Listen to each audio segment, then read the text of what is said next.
Oui, notre réunion de groupe ce matin, donc plusieurs sujets, le terrorisme, on a refait le point sur ce texte, on a le vote solennel tout à l'heure. Ensuite, sur la loi de finances, puisque bon, là, on rentre dans le dur, si j'ose dire, sur le projet de loi de finances. Bon, ce qui a été évoqué sur le projet de loi de finances, c'est qu'on est clairement dans la continuité des budgets de François Hollande, c'est-à-dire avec à nouveau un matraquage fiscal de fait pour les classes moyennes, puisqu'on voit bien que l'augmentation de la CSG c'est pour tout de suite, mais les baisses de charges c'est pour plus tard. Les secteurs qui ne sont pas compensés, je pense aux retraités, je pense artisans, commerçants, etc., où les compensations sont plus aléatoires. Et puis, globalement, oui, un point aussi important sur les collectivités territoriales. On voit les tensions qu'il y a avec les présidents de région, on va voir la même avec les présidents de département, et puis les maires sont également montés au créneau. Donc voilà les sujets qu'on a évoqués. Sur la position pour le vote tout à l'heure sur le texte terrorisme, bon, on verra à l'arrivée, mais pour qu'on ait à peu près, il y aura 80-90% du groupe qui vote contre et qui ne votera pas le texte.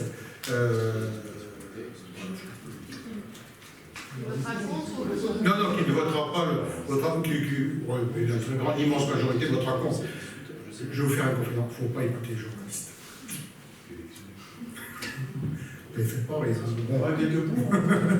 Oh, sans doute, mais bon, voilà, la position très majoritaire, c'est de voter contre ce texte. Oui, il y aura, d'ailleurs, ils se sont exprimés, il y aura quelques pour, il y aura peut-être quelques abstentions, mais voilà.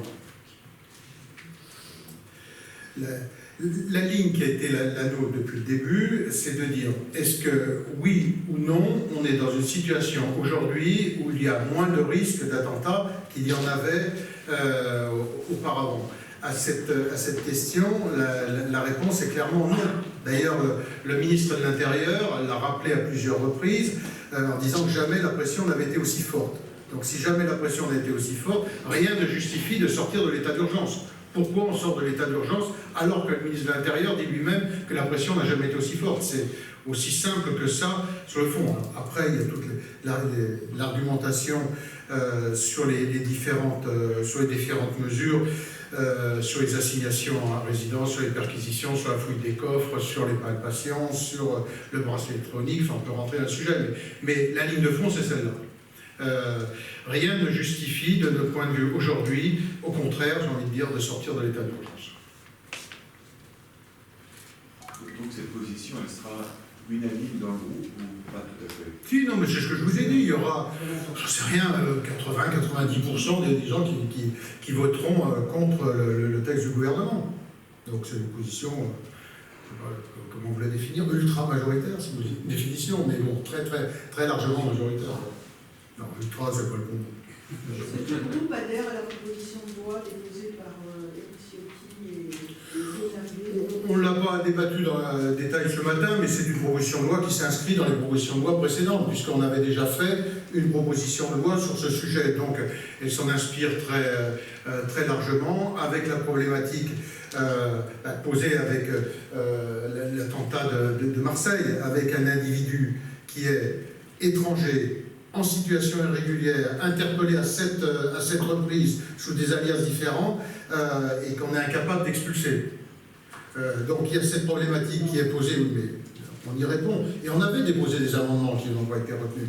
Et donc on le reprend dans la proposition de loi qui est faite. Il y a le sujet de l'isolement, enfin vous les avez entendus ce matin, donc on verra au moment, mais notre prochaine niche, c'est pas parlementaire, c'est pas tout de suite. Hein, donc je pense d'ailleurs qu'on en a peut-être pas avant la fin de l'année, donc ce sera que début de l'année prochaine. Enfin, je l'ai plus en tête. Non, mais jeudi prochain, elle est sur la PPL sur l'agriculture et sur la loi NOTRe. Donc la prochaine est très loin. Mais elle s'inscrit clairement dans les positions qu'on a toujours défendues, celles que l'on a défendues débat parlementaire, et puis celle qu'on avait déjà inscrite dans nos niches parlementaires précédentes. Et sur la loi NOTRe, qu'est-ce que vous proposez? Sur la loi NOTRe, le fait que l'option eau assainissement soit une option, soit optionnelle, et ne soit pas une compétence obligatoire transférée aux EPCI. Ça a été voté à l'unanimité au Sénat, et donc nous souhaitons qu'elle soit reprise. Sur un autre sujet, il va y avoir la constitution d'une mission parlementaire sur la Nouvelle-Calédonie, enfin la reconstitution. Est-ce que vous allez être rapporteur? C'est probable. Bon, vous savez comment ça se passe généralement. En principe, la présidence, l'opposition, la majorité a le rapport. Manuel Valls souhaitait prendre la présidence, et dans ce cas-là, vraisemblablement, mais bon, elle se met en place tout à l'heure à 17h. Mais oui, vraisemblablement. Mais bon, c'est toujours compliqué de le dire avant que ce soit fait, quoi. Et vous trouvez bien que Manuel Valls en soit le... Bon, je pense que c'est un... Bon, j'ai eu par le passé quelques sujets de divergence avec Manuel Valls, ça ne va pas échapper, mais sur ce sujet, je pense que bon, on est sur la même ligne. Bon, vous allez le voir. L'objet de cette mission, c'est de voir comment on arrive au référendum d'autodétermination, et de faire en sorte que les choses se passent de la manière la plus consensuelle et équilibrée possible. Donc c'est pour ça qu'on prendra le temps de faire beaucoup d'auditions, et puis de voir comment on peut faire évoluer les positions. L'intérêt étant que la Nouvelle-Calédonie reste bien entendu dans la France, et puis pour que chacun puisse trouver sa place et vivre dans les meilleures conditions en Nouvelle-Calédonie.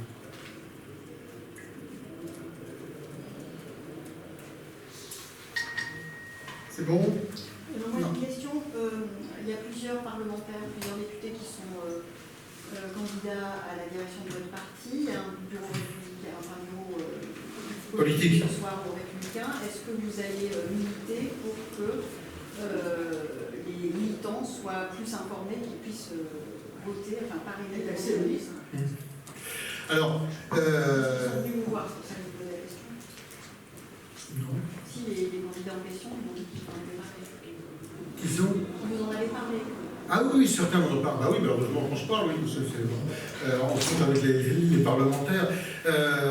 Moi, j'ai une position qui est connue sur ce sujet. Je pense qu'on aurait pu assouplir les règles, très concrètement. Maintenant, bon, j'ai vu la réponse d'Anne Levade. Voilà, bon, la règle a été définie bien avant, et la règle est la règle. Bon, je pense que dans une famille politique, bon, les juristes ont leur place, mais il n'est pas interdit aussi aux politiques d'avoir des amis de temps en temps. Et si on avait pu mettre un peu de souplesse en prolongeant d'une semaine ou deux les possibilités de parrainage, je pense que ça aurait été une bonne chose. Bon, maintenant, si on reste sur la règle établie, bon, voilà. Mais en tout cas, moi j'étais favorable à cette idée, qui aurait permis d'avoir plus facilement les parrainages. Mais ceci étant, beaucoup a été fait. Hein.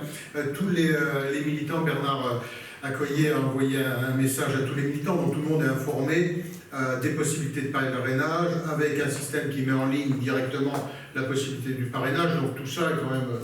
Mais avec 8 ou 10 jours de plus, je pense que ça aurait été mieux. Mais bon, rendez-vous à décision ce soir. Bien, allez, merci.